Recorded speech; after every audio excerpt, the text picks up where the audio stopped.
Hey everybody. So this is going to be a video about the ugly side. Okay. Hey everybody. I'm Heather. If you're new to my channel, I had VSG, which is vertical sleeve gastrectomy, March 25th of this year, 2019. I'm going to take these off. As you can see, I am really just letting it all out here. We are going to talk about the ugly side of weight loss surgery. And I'm not talking about complications from surgery itself, more like the emotional roller coaster afterwards. And I feel like I see some people talk about like just, a few problem things here and there. And I know I've shared some of my emotional ups and downs, but I'm going to share again because it's still where I'm at. So just like you are seeing me, my face is completely naked right now of any kind of makeup, which I normally use. I did that because I wanted to start stripped down for you guys. The past month, I've still not been doing what I should to lose weight. I've actually, with the holidays, because just had Thanksgiving, put on 4 pounds. But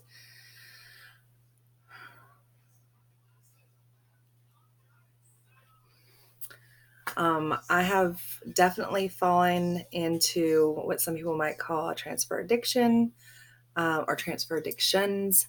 And really, it's just me falling back into old behavior for stress. I've shared on my Instagram. I might have shared a little bit on past videos that, I've been going through some stress, just changes in career, and then had a lot going on with one of my kids, which is now handled. Um, but it was very stressful for my husband and and I didn't necessarily fall back into gorging, but I did fall back into eating some things that I shouldn't. Um, and then another reason I don't have my makeup on is to show you this is a terrible, terrible habit that I've had for years. It's actually called dermatillomania. So it's for people who are already like really high anxiety. You sit there and you just constantly pick at your face.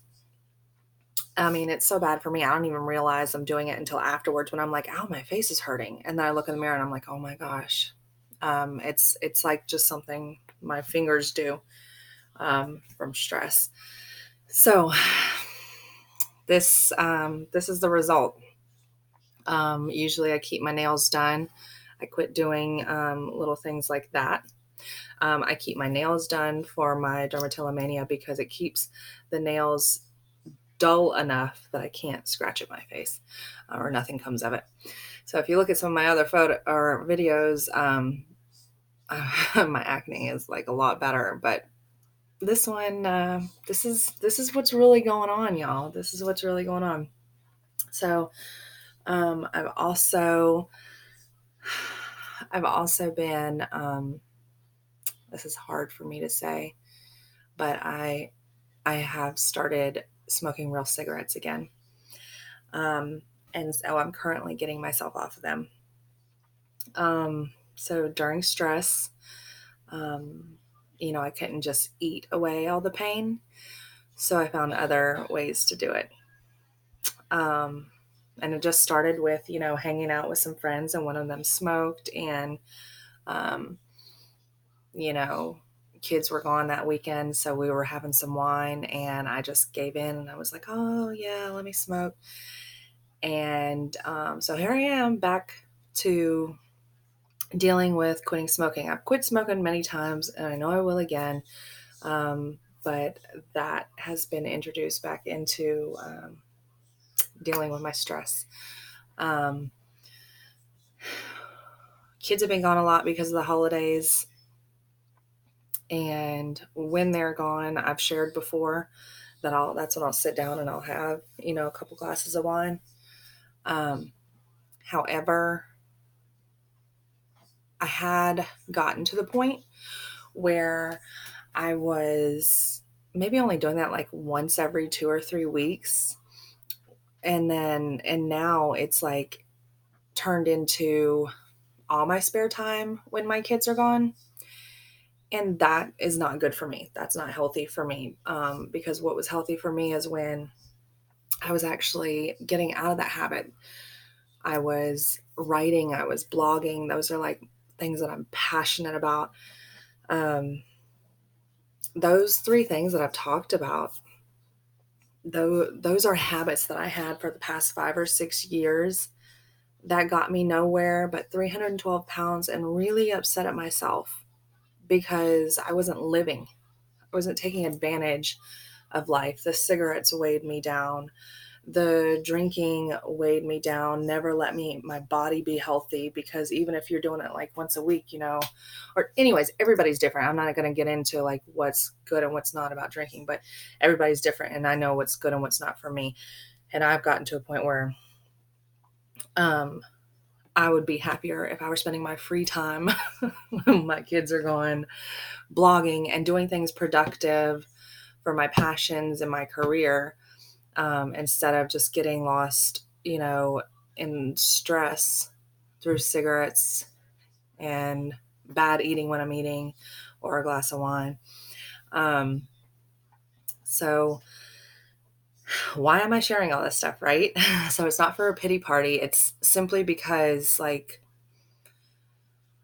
what if there's somebody else or some other people out there who, okay, are thinking about weight loss surgery? This gives you the rundown to see that, life is still hard afterwards.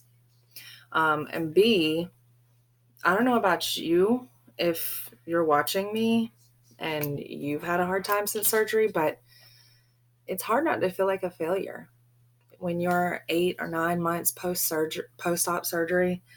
You've only lost like 60 pounds, and everybody else was just good on their journey, just good, right? And like constantly lost. They're like 90, 100 pounds almost, So anyways, it's just hard not to feel like a failure. And I think it's important. And I think people, like, we relate to each other. And I think it's important for people to see, the hardship. And I'm not depressed.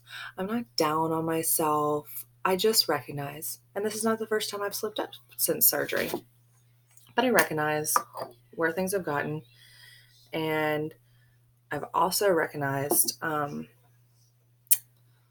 that transfer addiction is really real, y'all. It is really real, y'all. It's, you don't even realize it.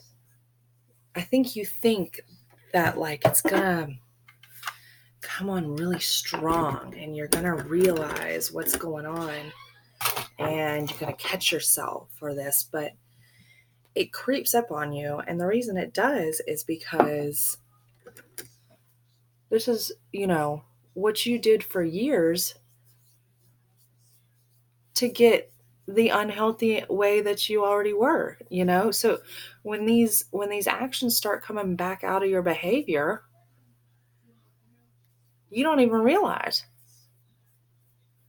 or you think you can get control of it. So what are we doing now? Well, I'm a very solution oriented person. I'm not one to sit and, pout. I'm one to recognize a problem and say, where do we go from here? So guess what I'm doing? And I'm happy to share that I'm doing this. I have my first counseling appointment tomorrow. So, of course, by the time you guys see this, I will have already done my counseling appointment. But I have a counseling appointment, and it's not because I think I'm crazy or anything like that. I just feel like that I need some objective people to like listen to me and to give me suggestions, and like that support group that I, felt like I had right after surgery. So, anyways, that's what I'm doing. And the reason I do my makeup in front of you guys is because it's kind of like something to show you, like, look, this is me with makeup on. You wouldn't have seen all of my flaws like as good if I didn't start and just show you the real me. A lot of us and a lot of people you'll see share. They share the good side. They share the easy side. They share the results that are only good. Like this. I could sit here and smile and be like, oh, look at me, and cover up the blemishes. And I'll wear my makeup on the next ones when we're doing our recipes and stuff. But you guys saw where I'm really coming from. And you have seen the struggle. And I just want you to know that you're not alone. And I'm actually going to be posting a lot more things on my blog that had to do with like support groups and even accountability coaching and like getting back on, track and stuff. So I'll talk more about it on my next video. So you guys definitely look out for that. But I appreciate you listening. And I know this video is out here for somebody, even if it's just one person. I got you. And it's okay, because whatever happened, we can still start again, get back on that horse, and keep on going. So some people encounter problems a lot sooner than others, or obstacles, and that's just the way it is. So it's okay. We're going to keep going. I appreciate you guys watching, and I will see you on the next one.